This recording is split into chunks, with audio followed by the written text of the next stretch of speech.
Doctor साहब क्या हाल है आपका? अल्हम्दुलिल्लाह। से कुछ तजुर्बे किया आपने होम्योपैथी पे? कभी कभी होते हैं जी। कभी कभी जी। फिर कुछ पूरी तरह वो धड़ल्ले से नहीं जी। हाँ, लेकिन नतीजा कोई उम्मीद अफजा? जी, एक आध मरीज में नज़र आया है मुझे, मेरी वो कमज़ोरी है, अगर नहीं नज़र आता अच्छा, तो इसलिए कि वो मरीज को आ जाता है कि नहीं? मरीज को आ जाता है, बस फिर ठीक है। तो अगर मरीज को नजर आता है फिर बिल्कुल ठीक है। जी, हाँ। जी। तो खास केस को रिपोर्ट करने वाला एक जो गिडीनेस जिसको हाँ। होती थी और टिनेटस वगैरह, शां शां की आवाज़ कान में, तो उसको कॉकुलस मैंने ट्राई किया था। हाँ। तो पहले वो लेती रही है, सर्क वगैरह जो दवाइयाँ हैं, काफ़ी अर्सा पाकिस्तान में भी गाल में इस्तेमाल किया। यहाँ फ़ायदा 2 बल्कि हैं जी मरीज़, तो उनको कुछ फ़ायदा नज़र आ रहा है। बहुत अच्छा है। कान के अंदर अगर जो है ना उसकी ट्यूब जी, हाँ, उसमें खराबी हो, अगर जी जी बैलेंसेज में और उसके सीलिया जो हैं उनकी जी जी प्रॉब्लम है, तो उससे काकुलस बेहतरीन दवा है उसकी। जी जी।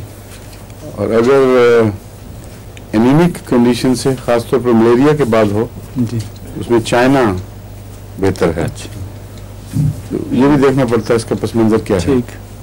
इसीलिए मैं अर्ज़ की हुजूर के वो सारी अब पूरी तरह तो नहीं है, आहिस्ता आहिस्ता हो जाएगा। अभी आपने पढ़ी भी तो थोड़ी दवाएं हैं, बहुत थोड़ी जी। अभी काफी जरूरत है। कान के सुराख में भी काफी सही काकुलस। हाँ?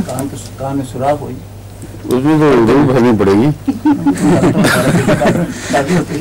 हाँ? हमें उसका जो मैकेनिकल चीजें हैं उनका दवाइयों से इलाज नहीं हो सकता, जी, उनको तो मैकेनिकल ही होगा। और जो सर्जन का दायरा है वो अलग है और उसका फिजिशियन का दायरा अलग है। कान में सुराख है। हाँ, मगर रोज तो नहीं सारी दुनिया को बताएंगे। कान में पूछूंगा दवाई को। ठीक है, ठीक है, ठीक है।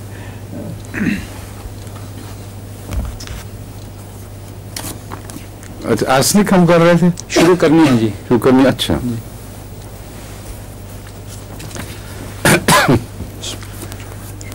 आर्सेनिक बहुत ही एक अहम दवा है, और इस लिहाज से कि ये बहुत सी बीमारियों में अगर ये बराह रास्त काम ना भी आती हो तो किसी न किसी तरह मददगार ज़रूर हो जाती है। और बहुत सी बीमारों में मैंने इससे इस लिहाज से भी फ़ायदा उठाया है। इसका जो अपना मिजाज है वो मैंने गालिबन एक और दवा के दौरान बताया था कि इसको गोल्ड हेडेड केन पेशेंट कहते हैं, यानी ऐसा मिजाज जिसमें बेहद नफासत पाई जाती हो और मामूली सी चीज़ों का इधर उधर रखा जाना उसके मिजाज के सख्त खिलाफ हो। अगर उसने अपनी मेज़ ख़ास तरीके से लगाई हुई है और बीवी आके उसको थोड़ा सा बदल देती है कोई बच्चा, तो उससे उसका मिजाज बिगड़ जाता है। और नफासत सारे इसके मिजाज में, हर चीज़ में मुसलसल पाई जाती है। उसके बावजूद इसके अखराजात में सख्त बदबू होती है और ताफ़ुन की इंतहा पाई जाती है। ये 2 तज़ादात हैं मिजाज के और जिस्मानी बीमारियों के। और मिजाज का असर बीमारियों पे ये होता है कि मुंह खुश्क, आमतौर पर असाब पर जब किसी बीमारी का असर पड़ता है या किसी के असाब ज़्यादा हसास हों तो उसका मैलान 2 तरह से ज़ाहिर होता है, एक पेशाब का बार बार आना और एक मुंह का खुश्क होना। जलसीमियम इस लिहाज से आर्सेनिक से बहुत मुशाबे है। जलसीमियम में भी पेशाब की ज़्यादती हो जाती है और दोनों को सर्दी लगने से अमूमन या असाब पर दबाव के नतीजे में यही इलामतें ज़ाहिर होती हैं।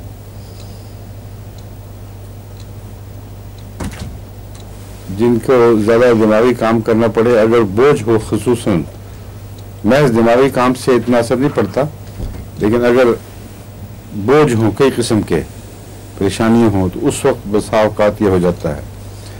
हज़रत मसीह मौऊद अलैहिस्सलाम को ये तकलीफ़ थी और इल्हामन आपके इल्हामात में भी जिक्र है, मगर हज़रत अक़दस मोहम्मद रसूलुल्लाह सल्लल्लाहु अलैहि वसल्लम ने पेशगोई के तौर पर फरमाया था कि आने वाला मसीह 2 ज़र्द चादरों में लिपटा होगा, एक निचले बदन और एक ऊपर के बदन। और उनकी 2 इलामतें हज़रत मसीह मौऊद अलैहिस्सलाम बयान फरमाया करते थे, एक दौरान सर और एक बाज़ औक़ात कसरत बौल इतनी ज़्यादा होती थी कि रात काम करना मुश्किल हो जाता था। यानी चंद फ़िक्रे लिखे और फिर जाना पड़ा, फिर इस तरह बाज़ सारी रात। असल में ये दोनों एक ही बीमारी के 2 हिस्से हैं, और वो जो बेहद ज़हनी दिमागी बोझ था सिर्फ इल्मी काम का नहीं, बल्कि दुश्मनों की हर तरफ से इस्लाम पर हमले और चारों तरफ महाज खोले हुए थे।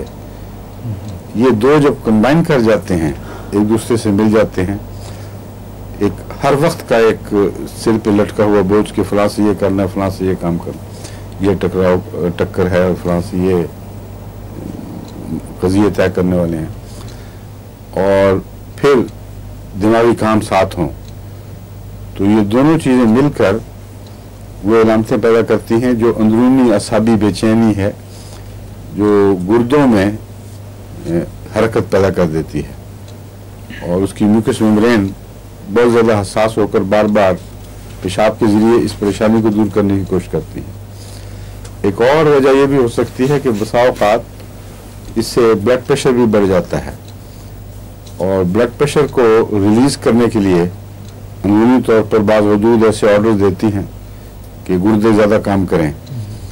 तो कई किस्म के अंदरूनी मुहर्रिकात हो सकते हैं, लेकिन 2 बड़े मुहर्रिकात जो ज़ाहिर दिखाई देते हैं वो यही हैं। तो इस पहलू से जलसीमियम और आर्सेनिक में फ़र्क बड़ा आसान है। जलसीमियम में मुँह खुश्क होता है लेकिन प्यास नहीं होती, और जलसीमियम की बेचैनी अंदरूनी अज़ा पर असरअंदाज होती है, लेकिन ज़ाहिरी तौर पर इंसान को महसूस नहीं होती, बल्कि बाज़ दफ़ा जलसीमियम का मरीज़ बड़ा वो कंप्लेसेंट सा होता है, उसको कोई परेशान घबराहट नहीं, कोई अपने तकलीफ़ का इजहार नहीं करता, ना खुद जानता है। तो वो अंदरूनी दबाव जो अंदरूनी तौर पर जिस्मानी अवारिज़ में तब्दील हो जाएं और जहन पर असर अंदाज ना हो, इन मानों में कि बेचैनी और बेकरारी हो, वो जलसीमियम की इलामत है। जलसीमियम में एक और बात है, बहुत खुला पेशाब आता है, आर्सेनिक में थोड़ा थोड़ा आता है, clear large quantities of urine. और अजीब बात है कि जलसीमियम में बार बार आने के बावजूद भी ज़्यादा ही आता है, और ये इसकी एक वजह ये हो सकती है, मैंने जो जलसीमियम के मरीज़ों का इलाज करके देखा है उसमें मैंने महसूस किया है कि जलसीमियम के मरीज़ में ब्लड प्रेशर का दबाव ज़्यादा पाया जाता है। इसलिए कोई बईद नहीं कि वाटर रिटेंशन हो गई हो और उसके नतीजे में इतना पानी निकलता है जो इतना पीता नहीं, प्यास कोई नहीं और पेशाब बहुत ज़्यादा, और जब एक दफ़ा खुल के पेशाब आ जाए तो फिर वो रिलीफ महसूस करता है। एक रात उसकी लगेगी मसलन इस मुश्किल में मुब्तला रहेगा कि बहुत बार बार पेशाब करना पड़े और खुला पेशाब आए, लेकिन एक दफ़ा फारग हो जाए तो फिर उसका बदन तस्कीन और राहत महसूस करता है, वो पहले से बेहतर हो जाता है। आर्सेनिक में ये बात नहीं है।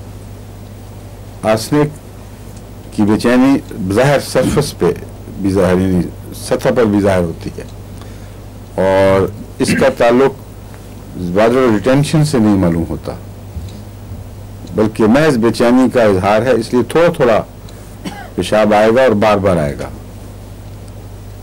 और ये दोनों दरअसल दोनों दवाएं ज़हनी दबाव और तनाव के नतीजे में, जो ज़हनी असाबी तनाव है, उसके नतीजे में बाज़ उज़लात पर हमला की वजह से पैदा होते हैं, यानी वो हमला से पहले रखने वाली दवाएं हैं, और गुर्दे इसमें ख़ास तौर पर असरअंदाज होते हैं।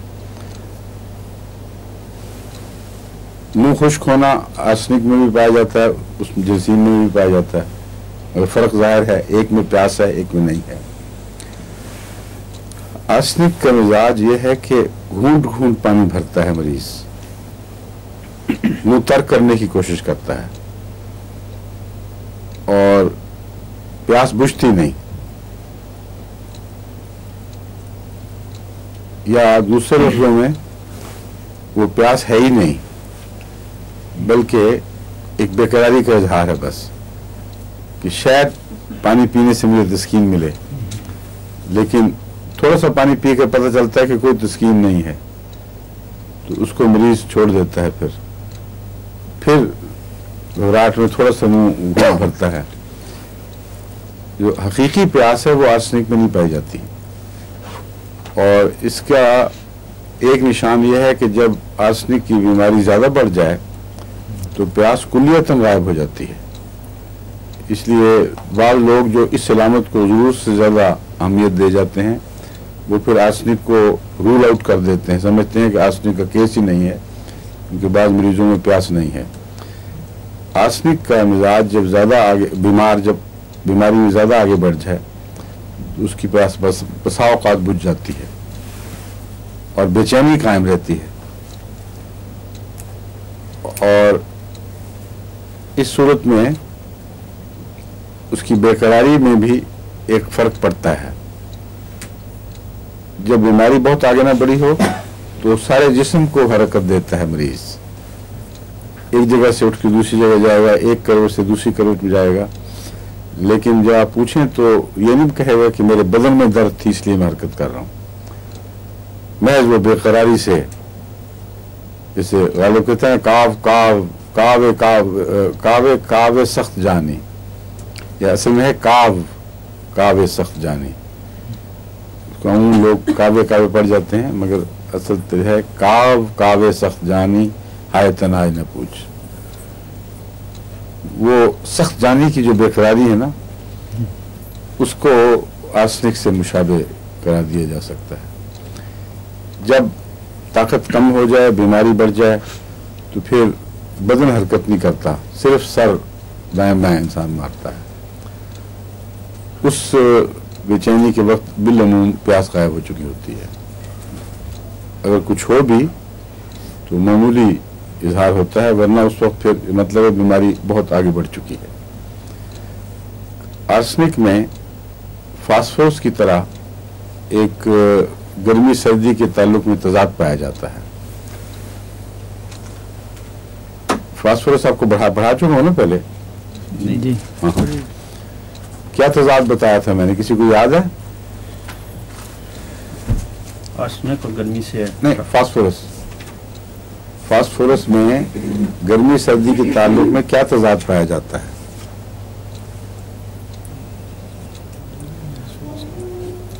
क्यों नहीं किसी को याद है? पीर साहब आप बड़े होशियार बनते हैं। नहीं है गलती हो गई। सर्दी से आराम आता है क्या?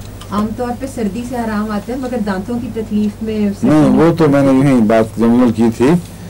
दांतों की तकलीफ में मैंने कहा था सर्दी और गर्मी बाज़ दफ़ा दोनों ही तकलीफ देती हैं, मगर सर्दी जब ज़्यादा हो तो उस वक्त वो चूँकि सुन कर देती है इसलिए आराम आ जाता है। इसलिए डॉक्टर भी टीके से पहले एकदम उसको ठंडा करते हैं, लेकिन गर्मी आग लगाती चली जाती है। जिसको गर्मी से तकलीफ हो दांत की आसाब में, क्योंकि आसाब नंगे होते हैं ना, इसलिए गर्मी बहुत ख़तरनाक साबित होती है। बाज़ दफ़ा ज़्यादा गर्म अगर कर दें तो बेचैनी उसकी बहुत देर तक बाकी रहती है और दर्द सारी रात तक मसलन भड़का रहता है।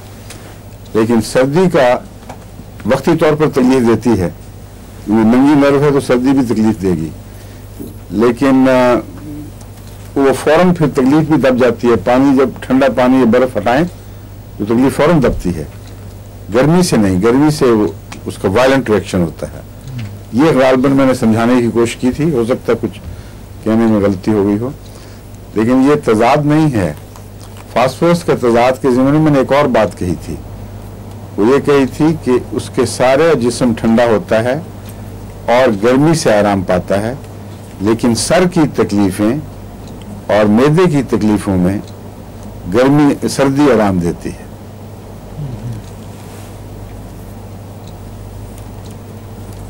आपने बताया हुआ हाँ, आपने बताया हुआ बताया हुआ ना, जी, ये तो और सर को ठंड से आराम मिलता है। सर को और ठंड से आराम। जी, आपने बताया। बिल्कुल ठीक है। यही तो मैं कह रहा था कि बताया हुआ मैंने, लेकिन वो पूछ रहा था किसी को याद है कि नहीं। और उस ज़िमन में मैंने कहा था कि चूंकि ठंड से आराम आता है, हो सकता है इसके दांत के मरीजों में भी यही बात असरअंदाज होती हो कि गर्मी से तकलीफ बढ़ती है और सर्दी से आराम आता हो। आर्सेनिक में और इसमें फास्फोरस में ये मुशाबहत पाई जाती है कि आर्सेनिक का मरीज भी सख्त ठंडा होता है और सारे जिस्म के लिए गर्मी चाहता है, हर वक्त सुराइनम की तरह लिपटा रहेगा या आग के करीब बैठना पसंद करेगा, मगर मैदे को नहीं, सर को वो ठंड से आराम आता है। और सर बाज़ दफ़ा ठंडे पानी में वो बार बार धोता भी है मरीज बेचैनी की वजह से, सर में आग लगी होती है, जिसका मतलब यह है कि दौरान खून भी गैर मुतवाज़न हो चुका है। ये बात भी खास तौर पर आर्सेनिक में याद रखने के लायक एक तजाद है। बेचैनी इसकी जो है, इसमें भी ऑल्टरेशन ऑफ स्टेट्स पाई जाती है, यानी एक हालत दूसरी हालत में बदलती है। सर को जब सर में दर्द हो रहा हो तो दो तरह से आराम आता है, एक दबाव से, ये और एक दवा में पाया जाता है। बताया था हाँ बताएं। ब्रायोनिया नहीं हल्के दबाने नहीं दबाव से नहीं, सिर्फ और बात पूरी मुकम्मल ये है कि बावजूद इसके कि सर पर दर्द के नतीजे में दबाव होता है, उसके बावजूद दबाव ही से आराम आता है। प्रेशर महसूस होने के बावजूद सर की चोटी पर जोर से अगर दबाया जाए तो फिर उस प्रेशर को रिलीफ मिलता है, हालांकि अंदरूनी तौर पर दबाव की कैफियत पाई जाती है। आर्सेनिक में ये बात नुमाया है, लेकिन इसके अलावा ठंड से आराम, इसलिए आर्सेनिक का मरीज अगर ये दोनों अलामतें इकट्ठी पाई जाएं और सर्दी से सर को दर्द को आराम आता हो, तो उसमें एक दो और अलामतें अगर आप तलाश कर लें तो यकीनी तौर पर वो आर्सेनिक का मरीज होगा।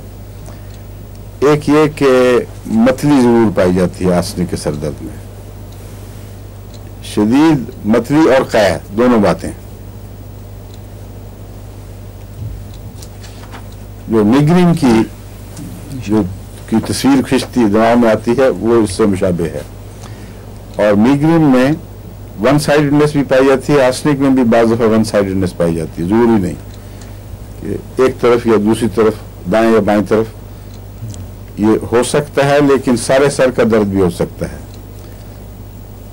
इसमें पीरियोडिसिटी जिसको कहते हैं, यानी मुअय्यन वक्फे के बाद इस मरज का दोहराया जाना, ये नुमाया अलामत है।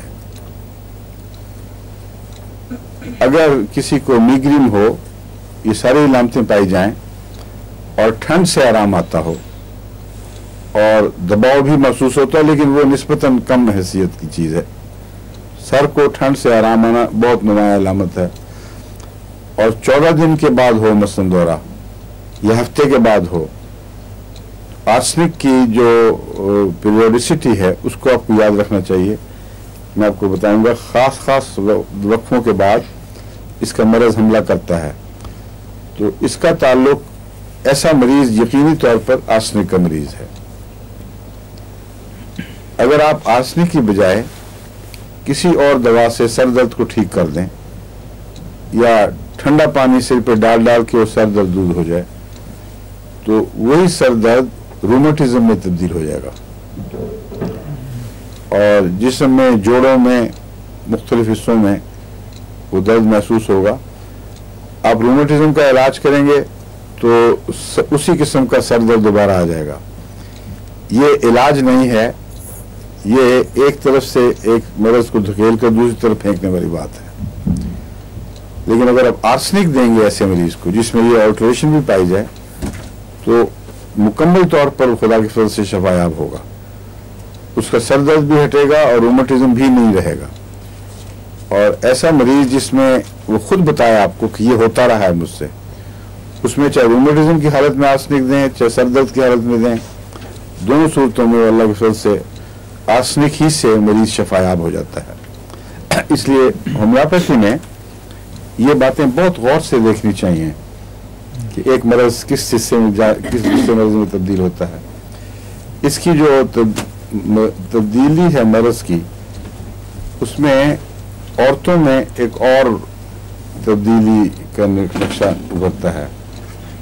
रहम की तकलीफें दिमागी तकलीफों में तब्दील होती हैं और उसमें दिमागी तकलीफों में जो बेचैनी और तवाहमात और मौत का खौफ और बास किस्म के पागलपन, ये अगर जो आर्सेनिक की अलामतें हैं ये अगर ज़ाहिर हों और इसकी मेंसेस वगैरह की तकलीफ़ों में आराम आ जाए तो ये ख़तरनाक चीज़ है।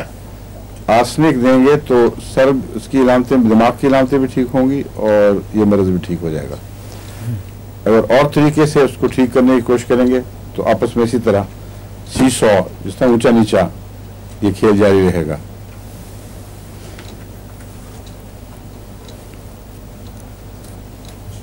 जब इसकी बेचैनी बढ़ जाती है तो जैसा कि मैंने बयान किया, बाज़ पागलपन में तब्दील हो जाती है बाज़ दफ़ा, और ऐसा पागलपन अमूमन मजहबी रुझान भी रखता है। आर्सेनिक का मिजाज, आर्सेनिक के मिजाज का मरीज अगर पागल हो जाए तो बिलअमूम एक तो उसके पीछे लंबी तारीख है उसकी बेचैनी की, उसे पहचाना जाएगा। दूसरा ये कि उसके पागलपन में दो किस्म के रुझान पाए जाते हैं। एक तो ये कि वो ये कहेगा कि मेरी बख्शिश के दिन गुजर गए, बस अब मैं ऐसा गुनाहगार हो चुका हूँ कि मैं बख्शा जा ही नहीं सकता। और दूसरा, उसको खुदकुशी के रुझान भी पैदा होते हैं।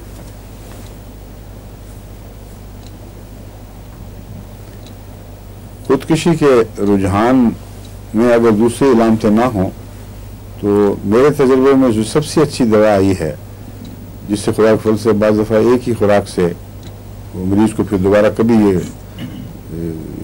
गलत रुझान पैदा नहीं हुआ, वह है आरम म्योर हाइपोटेंसी में गोल्ड क्लोराइड।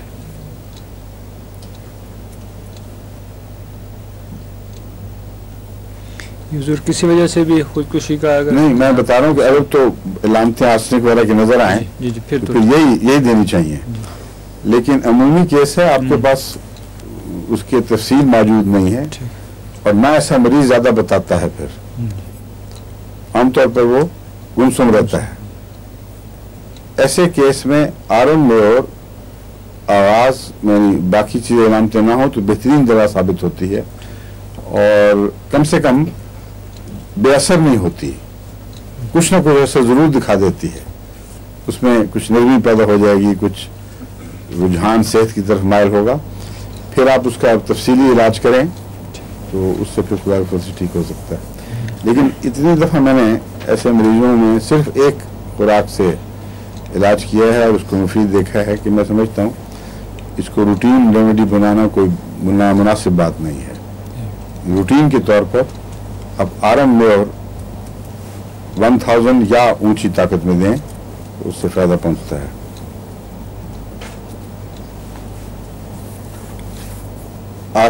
आर्सेनिक में गैंग्रीन्स का रुझान बहुत पाया जाता है और इखराजात इसके सख्त बदबूदार और बाज़ दफ़ा इसमें एक चीज़ बहुत अहम है कि क्यूरेटिंग करके अगर औरतों की ब्लीडिंग ख़त्म कर दी जाए तो उसके बाद बाज़ दफ़ा मुस्तकिल बदबूदार मादे निकलने शुरू हो जाते हैं और पैसिव ब्लीडिंग भी हो। पैसिव ब्लीडिंग होती है, उसमें बाज़ दफ़ा जिस तरह जिगर के टुकड़े कट कट के आ रहे हों इस तरह वो खून में शामिल होते हैं। ये सिर्फ रहम से ताल्लुक़ रखने वाली चीज़ नहीं, कहीं भी अखराजात को क्यूरेटिंग के ज़रिए बंद किया जाए, مثلا नाक के अंदर भी बाज़ अल्सर्स पैदा होते हैं, उनको बंद कर दिया जाता है दूसरे अल्सर्स को। तो ये चीज़ जो है ये हमेशा ख़तरनाक असरात पर मुंतज होती है। नंबर एक, इसके नतीजे में पागलपन भी हो सकता है और सारे जिस्म में दर्दें और बेचैनियाँ, टॉक्सिन जमा होकर उसका रिलीज कोई नहीं होता, गुर्दों पर इसका बद असर पड़ता है, बाज़ फेल कर जाते हैं। तो ऐसी सूरत में ज़रूरी है कि उन अखराजात को दोबारा जारी किया जाए और उसमें आर्सेनिक एक अहम दवा है। एक दूसरी अहम दवा काली आयोडाइड है और एक तीसरी आर्सेनिक आयोडाइड।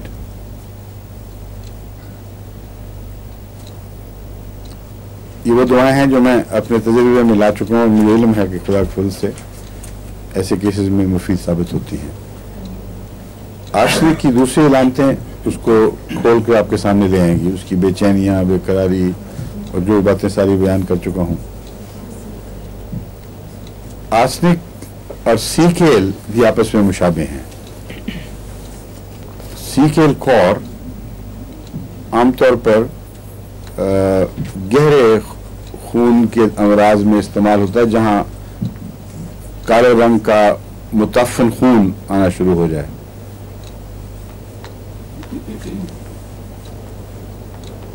इसको स्पेल कैसे करेंगे?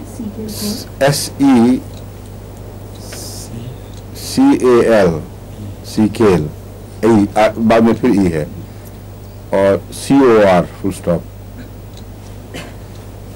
कहीं मैंने गालिबन कैसे भी देखा है लिखा हुआ, लेकिन ये पूरा याद नहीं, मैं भी चेक करके आपको बताता हूँ।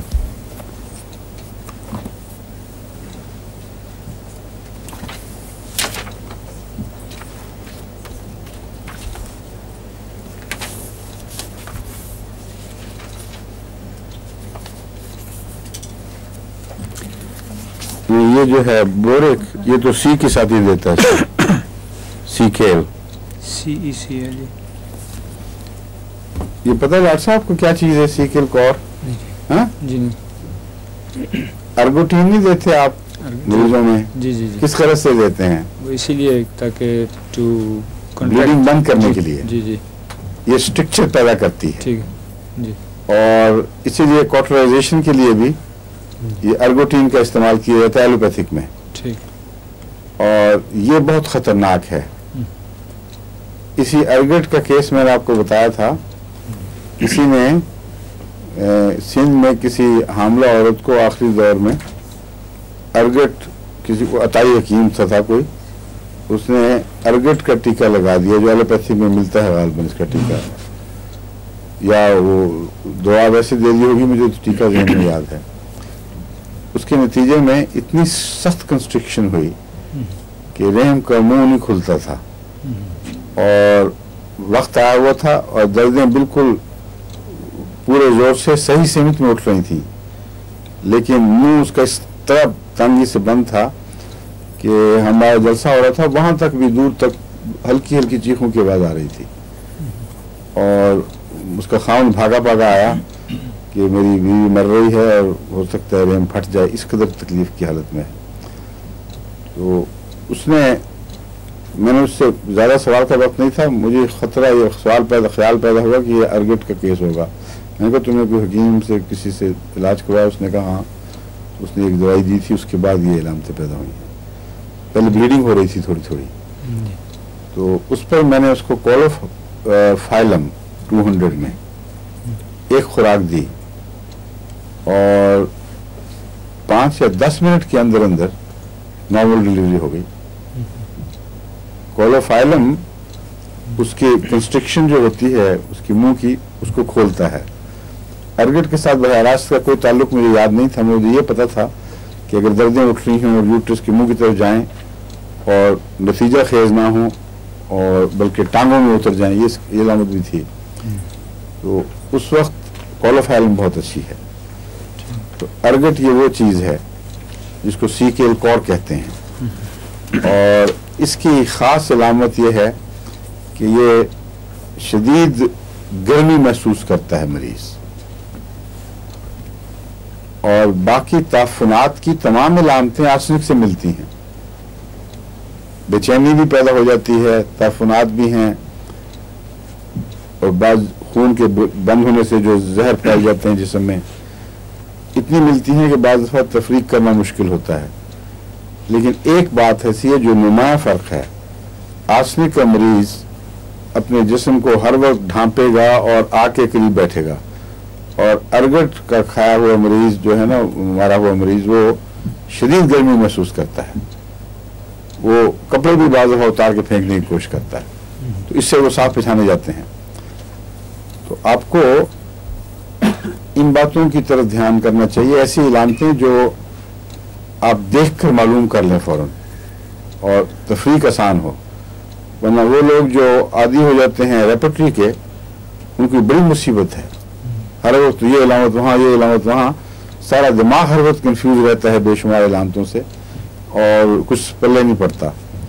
ये तफरीक वाली इलामतें जो हैं ये बहुत ही मुमिद हैं, और एक मरीज को देखा और फौरन आपको पता लग गया ये क्या बात है। तो ये फ़र्क याद रखें, आर्सेनिक और फास्फोरस, आर्सेनिक और ये अर्गट या सीकेल कॉर। फास्फोरस में एक और फ़र्क भी है, आर्सेनिक और सीकेल के अखराजात स्याह रंग के बदबूदार होते हैं, फास्फोरस के आमतौर पर सुर्ख रंग के, तेज सुर्ख रंग के, एकोनाइट की तरह के।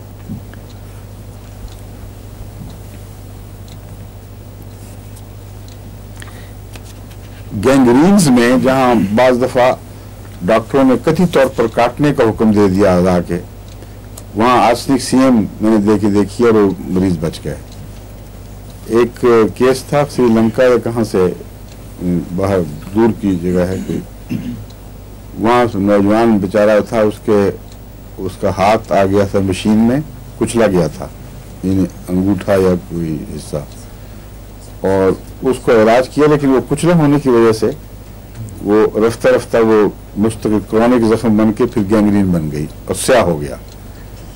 डॉक्टरों ने पहले उसका अंगूठा काटने का कहा कि अंगूठा कटवाओ, और वो अंगूठा नहीं कटवाना चाहता था, यहाँ तक कि डॉक्टरों ने डिक्लेयर कर दिया कि तुम्हें डेफिनेट गैंग्रीन हो चुकी है, पूरा बाजू काटना पड़ेगा वरना मौत यकीनी है।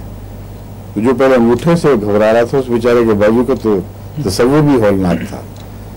तो उसने मुझे बार बार खत लिखे कि मुझे बताएं मैं क्या करूं। उसको मैंने आर्सेनिक सीएम की एक खुराक या ऊंची ताकत में कोई होगी, मुझे सीएम याद है, वो दिलवाई, और फिर हफ्ता या 10 दिन के बाद रिपीट करने के लिए कहा। उसने लिखा कि दर्द तो है, लेकिन जो स्याही थी वो रफ्ता रफ्ता सुर्खी में तब्दील हो रही है। तो मैंने कहा अल्लाह की तरफ से तुम बच जाओगे। चुनांचे ऐसा ही हुआ, ना घुटना, ना अंगूठा काटना पड़ा, ना बाजू काटना पड़ा, वो बिल्कुल ठीक ठाक है। तो एक्सट्रीमिटीज में उंगलियों, पाँव की उंगलियां हों या हाथ की उंगलियां वगैरह हों, वहाँ से अमूमन जो गैंग्रीन शुरू होती है, और आर्सेनिक अगर काम करे तो बड़ी जल्दी असर दिखाएगी। ज़्यादा लटकाने की ज़रूरत नहीं है केस को, इस ख्याल से कि शायद काम कर जाए, लंबा ना लटकाएं। अगर ऑपरेशन लाजमी है तो करवा देना चाहिए फिर, लेकिन ट्राई ज़रूर करना चाहिए। दूसरी दवा जो मददगार के तौर पर मैं देता हूँ सिलीशिया है, और बाद में फिर मैंने इन दोनों को रूटीन के तौर पर ऑल्टरनेट करना शुरू कर दिया, और इल्ला माशाअल्लाह अच्छे असरात देखे हैं इसके। लेकिन अगर गहरे नासूर की शक्ल हो तो वहाँ आर्सेनिक से ज़्यादा काली आयोडाइड या आर्सेनिक आयोडाइड काम करते हैं। एक गैंग्रीन है जो फैली हुई जख्म की गैंग्रीन, जिससे जिल्द काली हो रही है और वो बदबू اس کی خاص ہوتی ہے, دکھائی دیتی ہے, سنا محسوس ہوتی ہے بڑی واضح طور پر. ایک گینگرینس السرز ہوتے ہیں جو ڈیپ روٹڈ السرز ہیں, کچھ دیر تک وہ کرونک السر رہتے ہیں, پھر ان کے گینگرین بننے کا خطرہ ہوتا ہے. ان میں کالی آیوڈائڈ نمبر 1 اور آرسنک آیوڈائڈ نمبر 2 قابل توجہ ہیں, کیونکہ ان سے میں نے تجربے میں دیکھا ہے کافی فائدہ پہنچتا ہے. آرسنک میں گرمی بھی محسوس ہو رہی ہو تو گرمی ہی سے اس کو آرام آتا ہے, دباؤ محسوس ہوتا ہے تو دباؤ ہی سے آرام آتا ہے. اس لیے اس کے اندر ایک اندرونی تضاد سا پایا جاتا ہے.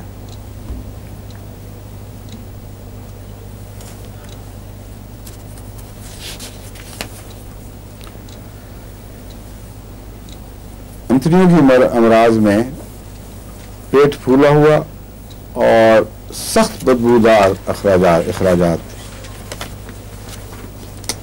موت کا خوف, گھونٹ گھونٹ پانی پینا, یہ تصویر فوری طور پر آپ کو آپ کے ذہن حادثے کی طرف منتقل کرے گی. اس میں ایک علامت ہائرسیمس سے بھی ملتی ہے. ہائرسیمس پڑھ چکے ہیں آپ؟ ہائرسیمس ایک ایسی دوا ہے جو ٹائیفائڈ میں بھی بہت کام آتی ہے اور جنون کی علامتوں میں بھی, اور نوجوان لڑکیوں میں بھی بعض دفعہ ہائرسیمس کی بیماری پیدا ہونے کی وجہ سے بہت ہی خوفناک قسم کا, اس کو کیا کہتے ہیں دماغی میں, ہسٹیریا سا پیدا ہوتا ہے. اور 2-3 علامتیں بڑی نمایاں ہیں اس میں. ایک یہ کہ مریض اپنے کپڑے چنتا ہے, یوں کر کے چٹکیاں سی کاٹتا ہے, بدن کو بھی اور کپڑوں کو بھی. یہ ٹپیکل علامت ہے ہائرسیمس کی, لیکن آرسنک میں بھی پائی جاتی ہے, اس لیے میں آپ کو فرق بتا رہا ہوں.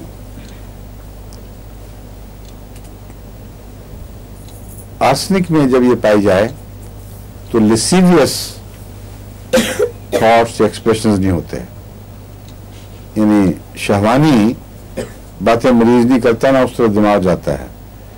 لیکن پاک باز صاف ستھری بچی معصوم جب وہ بے ہوشی یا اپنے دماغی دورے میں ایسی باتیں کرنی شروع کرے تو ماں باپ کے لیے سخت الجھن پیدا ہو جاتی ہے کہ اس ایسی معصوم بچی میں آیا کیسے. اصل میں وہ اس کی طبیعت کے گند کی وجہ سے نہیں بلکہ سوزش کی وجہ سے خیالات پیدا ہوتے ہیں. متعلقہ اعضاء میں اگر سوزش ہو تو بعض سوزشوں کے نتیجے میں وہاں ایسی ٹاکسن پیدا ہوتی ہے جو دماغ کی طرف خون کے ذریعے منتقل ہو کے وہاں ویسے خیالات پیدا کر دیتی ہے. تو اس ایسے مریض کی ایسی باتیں اس کی روحانی بیماری کی علامت نہیں ہے, جسمانی بیماری کی علامت ہے. یہ آرسنک میں ہے جی؟ نہیں, ہائرسیمس میں. میں فرق بتا رہا ہوں. جی کہ چنتا ہے مریض دونوں صورتوں میں, کپڑے چنتا ہے, بے چین بھی ہے. ہائرسیمس کا مریض بڑا بے چین ہوتا ہے, لیکن یہ یاد رکھنا چاہیے کہ آرسنک میں یہ نفسانی خواہشات کی کوئی علامتیں دکھائی نہیں دیتی, جبکہ ہائرسیمس میں نفسانی خواہشات نہ ہونے کے باوجود مریض بکواس کرتا ہے نفسانی, اور گندے لفظ بولے گا, یہ کہے گا, حالانکہ اس بیچارے کا قصور کوئی نہیں. مرد ہو یا عورت دونوں میں پایا جاتا ہے, مگر عورتوں میں یہ بیماری زیادہ ہے, یعنی اگر یہ ایسی ہو تو اور زیادہ آکورڈ ہو جاتی ہے لوگوں کے لیے, ان کے والدین کے لیے بڑی سخت الجھن پیدا کرتی ہے. ڈاکٹر آیا باہر سے اور بچی کو دکھایا تو اس نے آگے سے ایسی باتیں شروع کر دیں تو وہ شرمندہ ہوتے ہیں کہ ڈاکٹر کیا اثر لے گا کہ یہ بچی کی پرورش کیسی ہوئی ہے, حالانکہ قطعاً قصور نہیں ہوتا. اس لیے بہتر یہ ہے کہ ہومیوپیتھی ڈاکٹر کو بلایا جائے, وہ فوراً سمجھ جائے گا. لیکن ایلوپیتھ کا کوئی پتہ نہیں, وہ خام خواہ کی ہسٹری بنا لیں ایک کوئی, ٹھیک ہے نا.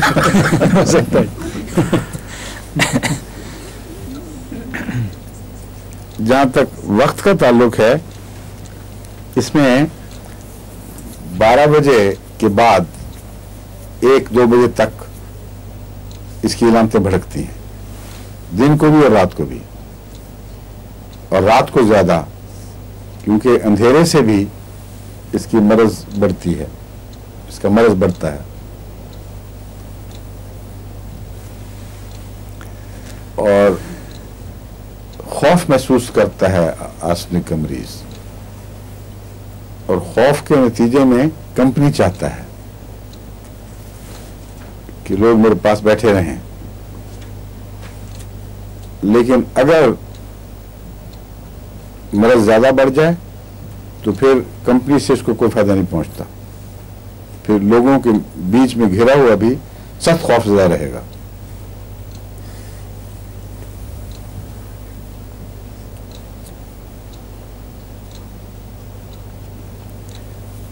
इसके मरीज में मरज में बाज़ दफ़ा वर्में पैदा होती हैं, क्योंकि गुर्दे से भी इसका ताल्लुक है, और बाज़ जिगर वगैरह सब के ऊपर कुछ ना कुछ असरअंदाज होता है। आपको मैं बताया था फास्फोरस में भी वर्में नुमायां हैं, सारे जिस्म पर उसकी वर्में ज़ाहिर होती हैं। आर्सेनिक में भी जिस्म पर वर्में होती हैं, लेकिन इसकी आँख में ऊपर भी और नीचे भी ऐसी अलामतें पाई जाती हैं जो ऊपर की वर्म काली कार्ब से मुशाबे होती है और नीचे की वर्म एपिस से मुशाबे होती है। काली कार्ब में ऊपर से वर्म होकर आंख को नीचे गिराती है, और एपिस में निचले हिस्से में यहाँ वर्म लटक जाते हैं, पूले पूले हिस्से छोटे छोटे। तो आर्सेनिक में दोनों जगह ये वर्म है, और मुशाबहत पाई जाती है काली कार्ब से ऊपर वाले हिस्से की और निचले हिस्से की एपिस से, और इसके साथ झुर्रियां भी पड़ती हैं, और चेहरा अपनी उम्र से बहुत ज्यादा बुरा दिखाई देने लगता है। अगर ये अलामतें हों तो आर्सेनिक लाजिम है, क्योंकि इसका मतलब है कि अंदरूनी गुर्दे वगैरह में कहीं ऐसी तकलीफें पैदा हो चुकी हैं जिसकी अलामतें आर्सेनिक से मिलती हैं, और आर्सेनिक अल्लाह के फजल से जब मुशाबहत रखता है तो फिर फायदा जरूर पहुंचाता है। बाज़ दफ़ा इसका फ़ायदा मुकम्मल नहीं होता, ऐसी चीज़ों खुसूसन प्रोस्टेट ग्लैंड या गुर्दों में या यूरिनरी ब्लैडर में तकलीफ़ों के नतीजे में जो अलामतें ज़ाहिर होती हैं, उसमें आर्सेनिक की अलामतें भी आमतौर पर ज़ाहिर होती हैं। अगर अकेला फ़ायदा न दे तो फास्फोरस इसका अच्छा मददगार है, और ऑल्टरनेट करने से ज़्यादा फ़ायदा पहुंचता है। और ये कम्बिनेशन कैंसर्स में भी मुफीद है, और ऐसे कैंसर के केसेस जिनमें बहुत मामला हद से बढ़ चुका था, मैंने ये कम्बिनेशन इस्तेमाल किया है, और बाद और जो हैं वक्ती तौर पर देनी पड़ी। तो एक केस तो ऐसा था जो यहाँ बांग्लादेश से आया हुआ था, और डॉक्टर ने कहा था हफ्ता 10 दिन के अंदर तुम मर जाओगे, लेकिन वो मुस्तकिल फ़ायदा तो नहीं हुआ, लेकिन जाने के बाद तकरीबन 1 साल तक अल्लाह के फजल से वो ठीक ठाक जिंदा रहे, और मुझसे ख़तोक़दात भी रही।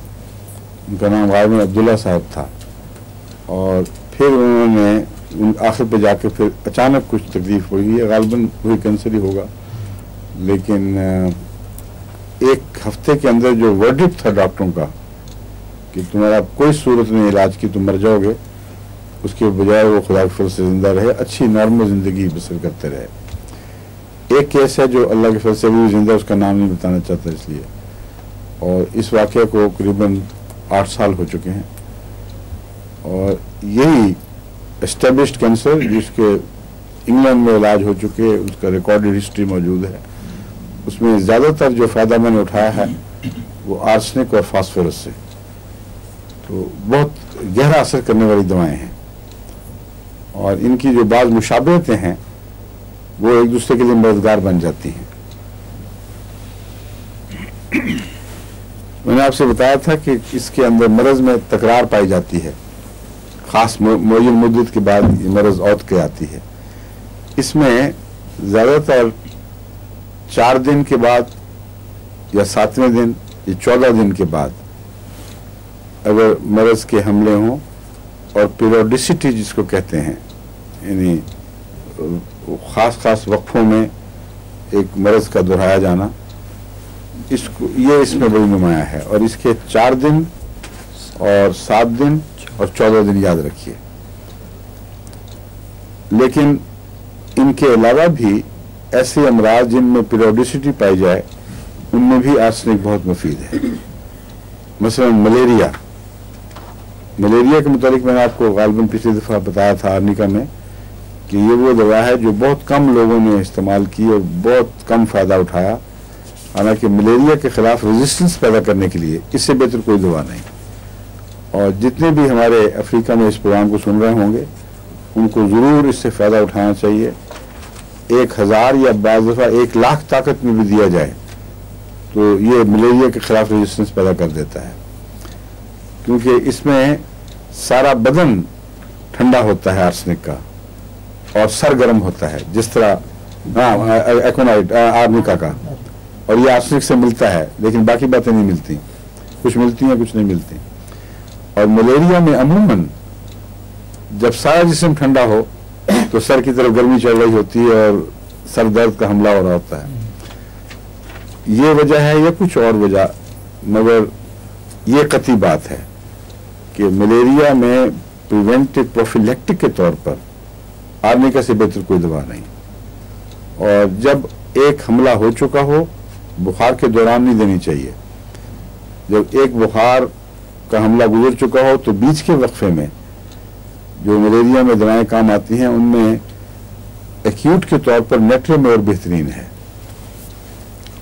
और क्रॉनिक केसेस में या आइंदा के लिए प्रोफिलैक्टिक के तौर पर आर्निका बेहतरीन दवा है।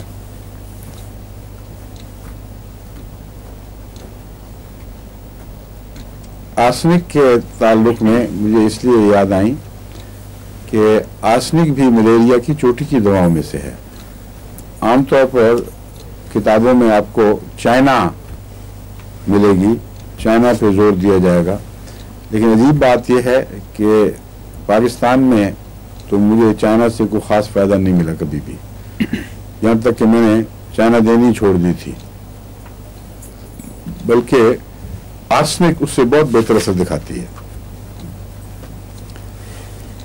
और अजीब बात है कि कैंट ने भी यही तजुर्बा किया है कि एक्यूट केसेस में मलेरिया में चाइना से आर्सेनिक बहुत बेहतर है। और ये मेरा ज़ाती तजुर्बा, इसलिए मैं आपको बता रहा हूँ, ये बिल्कुल सही बात के लिखी है उसने। लेकिन मलेरिया में एक असूल पेश नज़र रखना चाहिए कि चढ़ते बुखार में दवा ना देना बेहतर है, और उतरते बुखार में जब बुखार टूट रहा हो वो वक्त है दवाएं शुरू करने का। और बीच के वक्फे में बेशक बार बार आप दें। उसके बाद अगर अगला बुखार यकीनी तौर पर नरम आए, मध्यम पड़ जाए, तो आप तसल्ली रखें कि फिर इस अमल को दोहराएंगे तो बुखार 1-2 दफ़ा में ठीक हो जाएगा। 3 चीज़ें ऐसी हैं जिनसे पहचाना जाता है कि दवा ने काम किया है या नहीं। नंबर 1, बुखार का हमला हुआ है लेकिन कम हुआ है। नंबर 2, बुखार का वक्त बदल गया है और जिस वक्त आना चाहिए था उससे बाद में आया है। और नंबर 3, जो साफ पता लग जाएगा कि अगला बुखार हुआ ही नहीं, सिर्फ कमजोरी सी आई है, एक लहर सी, और उस वक्त उसको टॉनिक देने चाहिए, चाहे विटामिन भी खिलाएं, लेकिन सूप वगैरह मुफीद रहता है। तो इस तरह पहचाना जाता है कि मलेरिया में एक दवा ने असर किया है। अगर ये तीनों बातें ना हों और मरज़ बढ़े तो बाज़ होम्योपैथ पागलपन का इजहार करते हैं कि देखो जी रिएक्शन हो गया। बिल्कुल झूठ है, रिएक्शन कोई नहीं होता, वो मर रहा होता है मरीज़। और अगर उसको फौरी तौर पर एलोपैथ की तरफ मुंतकिल ना करे वो मरीज़, उन्हें आर्टिफिशियल ज़राए से सप्रेस ना किया जाए, तो ज़्यादा लाइकलीहुड है कि वो मर जाएगा। इसलिए अपनी शिकस्त तस्लीम करने की जरूरत भी होनी चाहिए। जरूरी नहीं कि होम्योपैथी गलत हो, लेकिन होम्योपैथ तो गलत हो सकता है बहरहाल। और ये भी जरूरी नहीं कि होम्योपैथी में हर चीज़ की दवा दरियाफ्त हो चुकी हो। बेशुमार दवाएं हैं जिन पर अभी वो होनी चाहिए, प्रूविंग होनी चाहिए, तजर्बे होने चाहिए। अब लेसर रेमेडीज़ के ऊपर भी बड़ी मोटी मोटी किताबें लिखी जा चुकी हैं, और कैंट का भी मटीरियल मेडिकल लेसर रेमेडीज़ पे मौजूद है। लेकिन मॉडर्न अब तरीके में तो बहुत ज़्यादा इस्तेमाल होती हैं लेसर रेमेडीज़। आजकल इंग्लैंड में भी वो है विस्कम एल्बम, वो कैंसर के लिए इस्तेमाल किया जाता है। उसका नाम उन्होंने कुछ और रखा हुआ है, क्या नाम है आपको पता? टीका देते हैं उसका, और हमारे डॉक्टर हमदुल्ला साहब खास तौर पर इसके बड़े कायल हैं।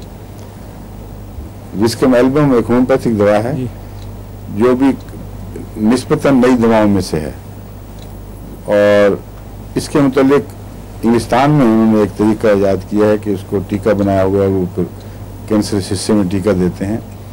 लेकिन मैं तो ऐसे टीकों का कायल ही नहीं हूँ।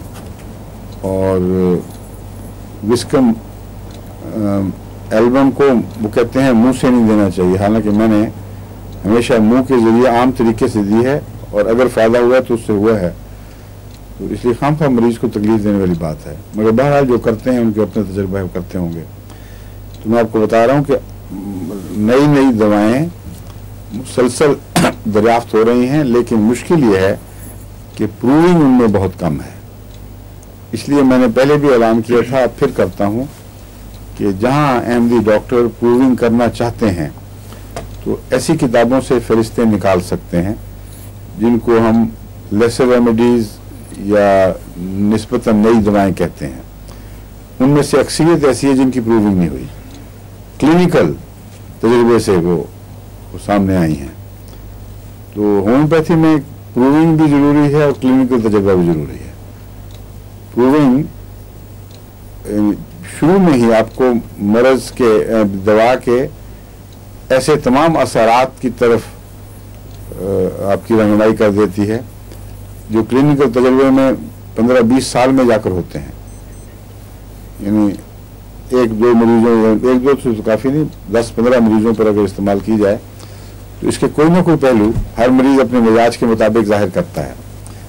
तो इसकी प्रूविंग की तरफ तवज्जो करनी चाहिए, और उसका तरीका दोबारा मैं ये बताता हूँ कि इसकी पोटेंसियाँ 2-3 बना ली जाएं, एक छोटी, कुछ निस्बतन बड़ी, कुछ 30 तक, बहुत ऊंची नहीं जाना चाहिए। और वो किसी शख्स को जो सेहतमंद हो उसका रिकॉर्ड पहले तैयार करके कि वो किस मिजाज का है, गर्मी सर्दी का असर, चलने फिरने से उसको ठंडी हवा का क्या असर है, भीगे हुए मौसम का क्या असर है, गर्म भीगे हुए मौसम, ठंडे भीगे हुए मौसम, खुश्क सर्दी और भीगी हुई सर्दी, इस किस्म की बहुत सारी इलामतें हैं जो रोज़मर्रा हमारी तबीयत पर असरअंदाज होती। बहुत सारे मुहर्रिकात हैं जो या असरात हैं जो हम पर असर डालते हैं। तो इन सब को पहले देख के एक परफॉर्मा बना लेना चाहिए, और हर मरीज का मिजाज उसमें लिख लिया जाए। ज़हनी मिजाज मसलन आर्सनिक को पेश नज़र रखते हुए किस किस्म का है, गुस्से वाला है, नरम मिजाज है, रोने की तबीयत माइल है, या ऐसा गुस्सा जो दिल पर लेता है, या ऐसा गुस्सा है जो लोगों पर भड़कता है। ये भी फ़र्क होते हैं गुस्से में। और गम की खबर से क्या असर पड़ता है, फिक्रों से क्या असर पड़ता है, और उसके सारे बदन पर, मुख्तलिफ हिस्सों पर जो अमूमन तग़य्युरात, मौसम के तग़य्युरात या सुबह और शाम के बदलने से, हरकत आराम से और गर्मी सर्दी से, ये सारे असरात उससे इंटरव्यू लेकर किसी ज़हीन आदमी को ढूंढना पड़ेगा, तमाम बातें लिख लें, फिर उसके ऊपर ये प्रूविंग शुरू करें और उससे कहें कि जो भी तुम्हें तब्दीली नज़र आए वो मुझे लिख लो। और दूसरे मिजाज के आदमी को चुनकर जब इंटरव्यू लेंगे कईयों से, तो हर मिजाज की तयीन अलग अलग हो जाएगी, उस पर फिर इसी तरह से प्रूविंग करें। और आमतौर पर प्रूविंग एक दफ़ा की जाती है, मेरे ख्याल में लाजिम है कि मुख्तलिफ मौसमों में की जाए। उन्हीं मरीजों पर, एक मरीज पर आपने सख्त सर्दी और खुश्क सर्दी में प्रूविंग की है, फिर आप उसी मरीज पर भीगी हुई सर्दी जबकि बरसात हो रही हो, खुश गर्मी में की है, फिर भीगी हुई बरसात के मौसम की गर्मी में भी, फिर इसी तरह सुबह और रात का फ़र्क तो खैर रोज़मर्रा होते रहता है, वो छोड़ेंगे, लेकिन मुख्तलिफ इलाके हैं जहाँ मुतदल आब हवा है, जहाँ गर्मी सर्दी के फ़र्क बहुत ज़्यादा हैं, इन सब को पेश नज़र रख कर प्रूविंग की जाए तो फिर इकट्ठा उसका जायज़ा लेकर फिर हमें समझ आएगी कि मरज़ की असल तस्वीर क्या है और लोगों के अमूमी ज़ाती तासुरात तो नहीं उसमें दखल अंदाज हो गए। फिर इंशाअल्लाह हम बहुत ज़्यादा बनी इंसान की खिदमत के लिए दवाओं की मिकदार बढ़ाने में मददगार साबित हो सकते हैं, लेकिन अभी तक ये काम जो है तश्न तकमील है। दूसरा पहलू है नई दवाओं पर तजर्बे। वो मैं आपको पहले बता चुका हूँ कि बहुत सी ऐसे जहरीली दवाएं हैं एलोपैथिक में इस्तेमाल होती हैं, वो एक मरज़ के इस्तेमाल के लिए ज़रूरी तो हैं, लेकिन उसके बदअसरात बहुत हैं। अब केमोथेरेपी के थेरेपी कहते हैं, कीमोथेरेपी कहते हैं, कीमोथेरेपी उनमें से एक है। और दमा के मरज़ में जो इनहेलर्स लेते हैं ये भी एक चीज़ है। ये इनहेलर्स जो हैं वो बाज़ दफ़ा सेंट्रल नर्वस सिस्टम पर असरअंदाज होकर ऐसे मरीज़ को, दमे के मरीज़ को वक्ती तौर पर दमा तो ठीक करेंगे, लेकिन राशे की तकलीफ पैदा कर सकते हैं और प्रोग्रेसिव फेलियर और मस्कुलर स्ट्रेंथ, क्या कहते हैं इसको एलोपैथी में? Dystrophy of the muscles, dystrophy कह सकते हैं, प्रोग्रेसिव डिस्ट्रोफी बाद मरीजों में पैदाइशी पाई जाती है। अब इसमें ये मादा है आपके इनहेलर्स में कि अगर ये लंबा अरसे तक दिए जाएं तो इस किस्म की अलामतें पैदा कर सकते हैं। वो अमराज डिस्ट्रोफी की जिनका इलाज न एलोपैथी में मौजूद है न होम्योपैथी में मौजूद है, यानी वो बच्चे जो पैदाइशी तौर पर सेंट्रल नर्वस सिस्टम के मरज़ की वजह से ठीक पैदा होने के बावजूद रफ्ता रफ्ता असाबी कमजोरी में मुब्तला होकर अमूमन बलूगत की उम्र तक फौत हो जाते हैं। और बड़ी काबिल रहम हालत है ऐसे वालिदैन की भी, बच्चे लाशों की तरह पड़े हुए, दिमाग बिल्कुल तेज़ है, तमाम हिस्से दुरुस्त हैं और उससे उसके नतीजे में ज़्यादा अजाब है, कुछ नहीं कर सकते, आस्ते सब ताकत निकल जाती है। ये दवाएं जो हमारे इस्तेमाल में आ चुकी हैं कि असर रखती हैं, इनकी होम्योपैथिक पोटेंसी बनानी चाहिए और एहतियात से थोड़ी प्रूविंग करनी चाहिए।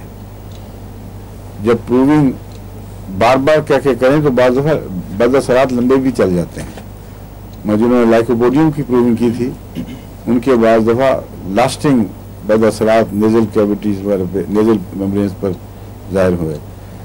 इसलिए प्रूविंग में एहतियातें भी हैं, थोड़ा सा दें, इंतज़ार करें और फिर देखें। तो मैंने वक्फ़े जदीद में कुछ प्रूविंग की थी, मगर मैं साथ अपने ऊपर भी करता था ताकि मालूमीन को ये ख्याल ना हो कि ये हमें ही तजर्बा का बनाया हुआ है। तो और उसका फ़ायदा हुआ कि मुझे पता लग जाता था कौन ख्यालात में बात कर रहा है, कौन हकीकी बात कर रहा है। तो ये प्रूविंग का प्रोग्राम शुरू करना चाहिए, क्योंकि अब आने का के लिए ख़त्म करने का वक्त है या आपका वक्त ख़त्म? 1 मिनट बाकी है। अच्छा, ये ज़रूरी बात थी, मैंने याद दहानी करवानी थी। मैंने महसूस किया अभी तक मुझे ख़त नहीं आया कोई किसी किस्म का प्रूविंग पर। प्रूविंग की स्कीम बनाएं, आदमी ढूंढें और प्लान करके मुझे भेज कर अप्रूव कराएं। हम यहाँ सेंट्रल रजिस्टर में चढ़ाएंगे और फिर मुख्तलिफ इलाकों में वही प्रूविंग भी करवा के देखेंगे, ताकि ये भी पता लगे कि मुद्दल मौसम में क्या असर है, सर्द शिमाली सर्द इलाकों में क्या असर होता है और ज़्यादा सख्त गर्मी सर्दी के तजाद में क्या असर होता है।